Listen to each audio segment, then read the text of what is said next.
What goes through your mind when I tell you that my 11-year-old twins are using marijuana? Do you think to yourselves, oh my God, the drug problem in the US is worse than I thought?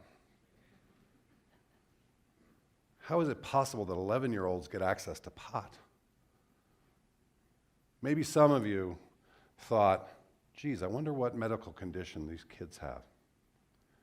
The truth of the matter is, most of us don't think about medicine when we hear the word marijuana. I'm embarrassed to admit, that up until 2 years ago, I was completely misinformed about marijuana. And I think many of our population is today. I remember vividly in 6th grade being ushered into the auditorium to see a government-sponsored documentary about marijuana. It was the most scary thing I'd ever watched. People jumping off buildings, car crashes, it was mayhem. But not once was there a mention of the possibility that cannabis was useful as medicine. To be honest, in retrospect, I'm a little angry about the propaganda that our government is putting forth. It's even happening today. My big idea worth sharing is that medicinal cannabis can be the healthcare success story of our lifetimes, but only if we all engage in learning the truth and ask our federal government to end prohibition of cannabis. I'd like to introduce you to my twins, Addison and Cassidy. Believe it or not, today's their birthday. 11 years ago today, only a mile from here, they were born and came into our lives. Happiest day of my life. I love the date too. January 23rd, 2004. 1, 2, 3, 4. Unfortunately, Addie and Cassie suffer from a very rare genetic disorder called Niemann-Pick type C. This horrible disease is more commonly called, or what we call it, is childhood Alzheimer's. Their little brains are drowning in cholesterol. They're missing a protein that allows them to process cholesterol both in and out of their brain cells. The cause is neurodegeneration. They can no longer walk, and they can no longer talk.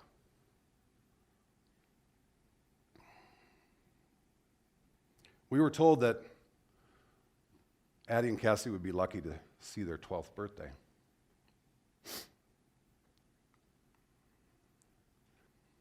After reeling with this devastating diagnosis, my wife and I dedicated ourselves to finding treatments for our twins in their lifetime.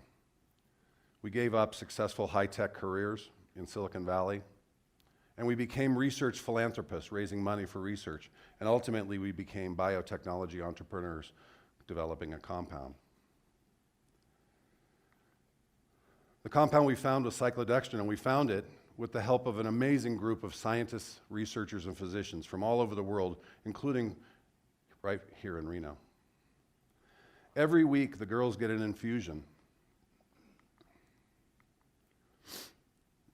It's 8 hours long. It goes into their bloodstream, the cyclodextrin.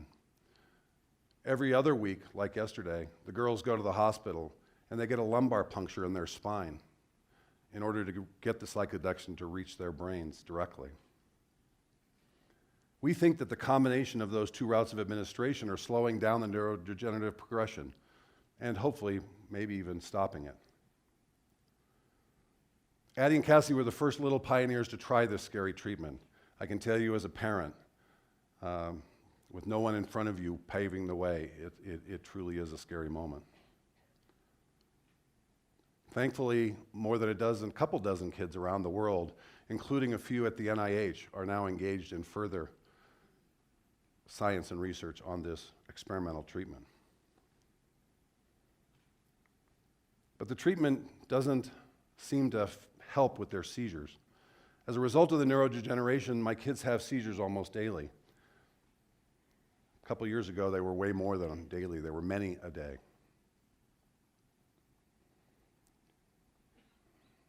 We started giving the kids traditional pharmaceutical medicines for their seizures. And they worked. Some of them worked, some of them didn't work. But the big problem was most seizure drugs cause your kids to become zombies. The whole purpose of the drugs is to essentially take away the stress or the triggers that cause seizures.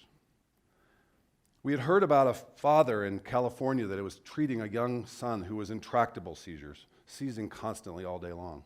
And he was using cannabis medicine. We became interested. We contacted him. We learned more about the drug. Ultimately, we decided to pursue cannabis in earnest. Did you know that the cannabis plant was used as early as 2900 BC in China as medicine? Did you know that we in America were using, in the 1800s, for a century, we were using cannabis to treat a number of afflictions? Unfortunately, in the early 1900s, as you all probably know, cannabis was prohibited and subsequently demonized and turned into a war. It's a shame. It truly is a shame. But we became convinced that the oil would work. So we set out to find a supply of oil. Certainly,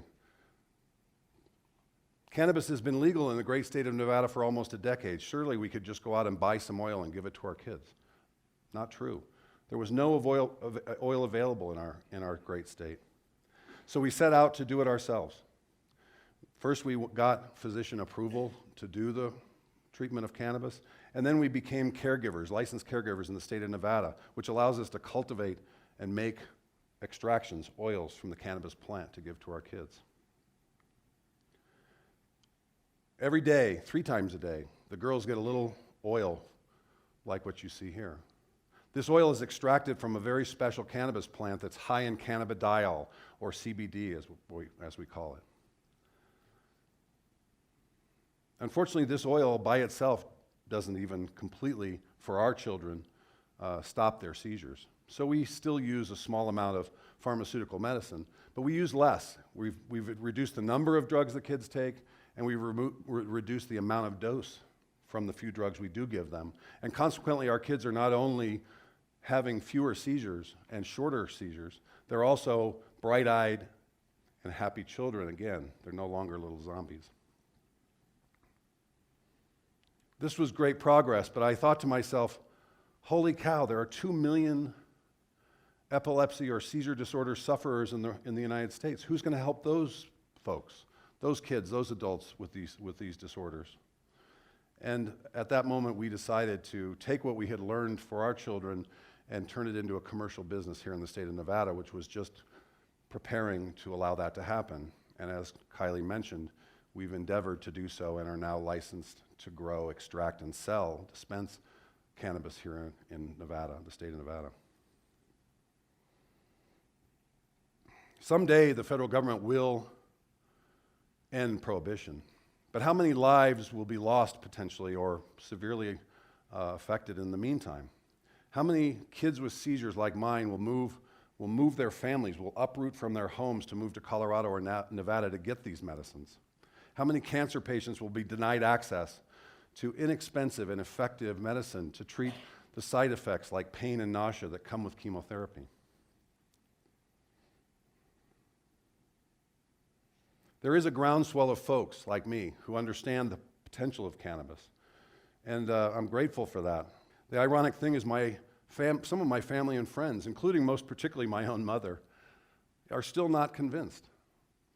My mother is worried that the free access to cannabis is actually a threat to society, and that perhaps the medicinal value doesn't outweigh that threat. And she sees the medicinal value in her grandchildren. The problem, I think, is that really we just don't have enough hard evidence yet to convince the skeptics. There just isn't enough science and research to back the foundation that the medicine's working, the medicine's effective, that it's useful for large populations of people. That's not to say that research doesn't exist. There's a mountain of evidence that the cannabis plant is useful. But there's not a lot of clinical science, hard clinical science to that effect. That's the conundrum. That's the chicken and egg problem. Until the federal prohibition of cannabis ends, until we take cannabis off the schedule of harmful drugs like LSD and methamphetamines that have no medicinal value, until we remove cannabis from that list, which is insane that it's on that list to begin with. Until we remove it from that list, research can't take place. If I came to the University of Nevada, Reno Medical Center tomorrow with $1 million grant to study cannabis, I would likely not have success. It's not that the scientists don't want to study the plant, it's that they are fearful of losing federal funding. It's because they'd have to deal with the DEA and other regulatory agencies at the federal level, which is a complex and expensive process. This is one of the many tentacles of the prohibition of cannabis that actually prohibits us from moving forward. My own personal experience with cannabis, along with the evidence, the science that I know about, makes me absolutely certain what I shared with you earlier. Cannabis has the potential to become the big healthcare success story of our lifetimes, but only if we allow it. Here adding Cassie in a more recent picture. For those of you who are still skeptical, perhaps for those of you like my mother who still worry about the societal downside of cannabis, I ask you to look at this picture and consider the following. By limiting access to cannabis for parents like myself, you're forcing me to make a decision between the lives or well-being of my children and going to jail.